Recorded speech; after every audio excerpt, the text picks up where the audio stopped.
వేములవాడ శ్రీ రాజరాజేశ్వర స్వామి దేవస్థానంలో శరన్నవరాత్రి ఉత్సవాలు సోమవారం ఘనంగా ప్రారంభమయ్యాయి. ఈ సందర్భంగా ఆలయంలో పుణ్యవచనంతోటి కార్యక్రమాలు ప్రారంభంతో కాగా అమ్మవారు శైలపుత్రి అలంకారంలో భక్తులకు దర్శనమిచ్చారు. అమ్మవారికి అభిషేకం, సతీ సమేత పూజ, పరివార దేవతలకు అభిషేకాలు, గాయత్రి హవనం శాస్త్రోక్తంగా నిర్వహించారు. అలాగే సుహాసిని పూజ, గ్రామ సేవలు కూడా ప్రారంభమయ్యాయి.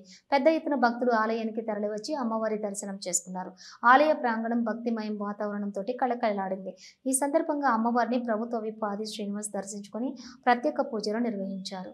కదలే మురవేణే పలుకుల సంస్కృతవాణి రాజేశ్వరరాణి విజయావల్లభవాణి విజయం సర్వాణి ఖలు ఖలు ఖలవనగా గజ్జల సంశ్రేణి సర్వత్రంబుల పూజలు చేతురు శాంభవికి జయదేవి నిత్యశ్రీరస్తో నిత్యమంగళాని భవంతు సంతతగోష్ఠీరస్తో సమస్త సన్మంగళాని భవంతు. కాత్యాయన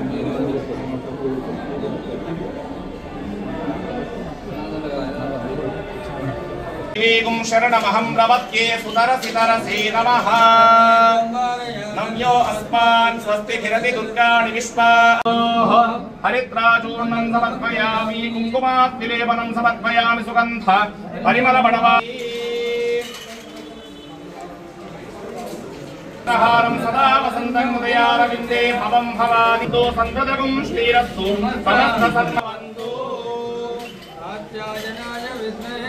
దక్షిణ కాశీ వేములవాడ శ్రీ రాజరాజేశ్వరం సన్నిధిలో శ్రీదేవి నవరాత్రోత్సవాలు అంగరంగ వైభవంగా ప్రారంభమయ్యాయి.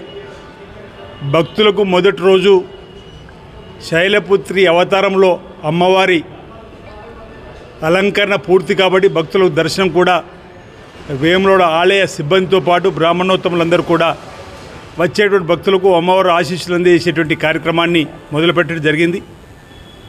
ప్రతి ఏటా శ్రీదేవి శరన్నవరాత్రులు రావడం, ఆ అమ్మవారిని విశేషంగా కొలవడం, పట్టణము గ్రామాలు అన్నింటిలో అన్ని ప్రాంతాల్లో కూడా అమ్మవారి ప్రతిమ నెలకొల్పుకొని అమ్మవారి ఆశీస్సులు అందే విధంగా ఈ నవరాత్రులు ఘనంగా అమ్మవారికి ప్రీతి పాత్రమైనటువంటి పూజా కైంకర్యాలను చేస్తూ లోక కళ్యాణం జరగాలని, సకాలంలో చక్కటి వర్షాలు బ్రహ్మాండంగా కురవాలని, పాడి పంటలు బ్రహ్మాండంగా పడాలని, రైతు వర్గంతో పాటు అన్ని వర్గాల ప్రజలు సుఖమయ జీవితంతో ముందుకు సాగాలని చెప్పి సందర్భంగా ప్రార్థన చేస్తూ బతుకమ్మ పండుగ నిన్నటి రోజు నుంచే ప్రారంభం కాబట్టి ఓ పూల పండుగ, ప్రకృతిని ఆరాధించే పండుగ.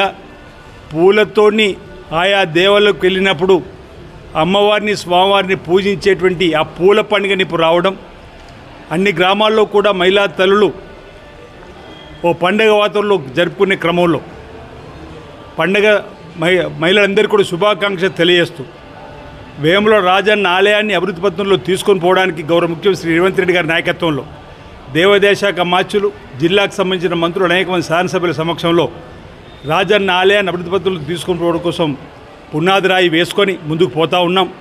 ఇప్పటికే 47 కోట్ల రూపాయలు వెచ్చించి రోడ్డు వెడల్పు సంబంధించి కార్యక్రమం మొదలవుతూ ఉంది. 76 కోట్లతో ఆలయాన్ని విస్తరించే పనులు కూడా అగ్రిమెంట్ కాబట్టి 76 కోట్లకు ఆ పనులు కూడా శరవేగంగా పూర్తి చేసుకునేటువంటి సందర్భంలో శృంగేరి పీఠాధిపతి శ్రీ శ్రీ శ్రీ విధుశేఖర భారతి గారిని, శ్రీ శ్రీ శ్రీ భారతీ తీర్థ మహాస్వామి గారిని కూడా కలిసి వారి ఆలోచన కూడా తీసుకొని ఆలయ నమూనలు కూడా వారందరికీ చూపించి మరి వారి ఆలోచనకు అనుగుణంగా, సూచనకు అనుగుణంగా ఈ ప్రభుత్వం ముందుకు పోతున్న సందర్భాన్ని గుర్తు చేస్తూ వచ్చే నెలలో శ్రీ శ్రీ విధుశేఖర భారతి శృంగేరి పీఠ అధిపతి గారు, పీఠాధిపతులు తెలంగాణలో విజయయాత్రకు వస్తున్నటువంటి సందర్భాన్ని పురస్కరించుకొని 2 రోజుల క్రితం వెళ్ళి మరి స్వయంగా ఆహ్వాన పత్రికను వేల రాజన్న ఆలయ పక్షాన్ని అందజేసి ఆ విజయయాత్రలో భాగంగా వేల రాజన్న ఆలయాన్ని కూడా రావాలని, స్వామివారిని దర్శించుకొని అభిషేకం చేసి ప్రవచనాలని ప్రాంత ప్రజలకు అందజేస్తూ రాజన్న ఆలయ అభివృద్ధిలో తగు సూచనలు, సలహాలు వారి ఆలోచనకు అనుగుణంగా ఇవ్వాలని చెప్పి వారు ప్రత్యేకంగా కోరడం జరిగిందన్నమాట సందర్భంగా తెలియజేస్తూ దేవి నవరాత్రుల సందర్భంగా ప్రజలందరికీ మంచి జరగాలని, ఈ సందర్భంగా ప్రజలందరికీ కూడా శ్రీదేవి శరన్నవరాత్రి సందర్భంగా శుభాకాంక్షలు, బతుకమ్మ పండుగ ప్రారంభ సందర్భంగా కూడా శుభాకాంక్షలు తెలియజేస్తూ అందరికీ మంచి జరగాలని, అందరికీ ఆ పార్వతీ పరమేశ్వరుడి ఆశీస్సులు అందాలి, అందరూ కూడా ప్రతి ఒక్కరు కూడా సుఖమయ జీవితంతో, ఆనందమయ జీవితం, అశ్వలతో ఆయుర్తో ముందుకు సాగాలని చెప్పని ప్రార్థన చేస్తా ఉన్నాను. అందరికీ ఉదయపూర్వక నమస్కారం.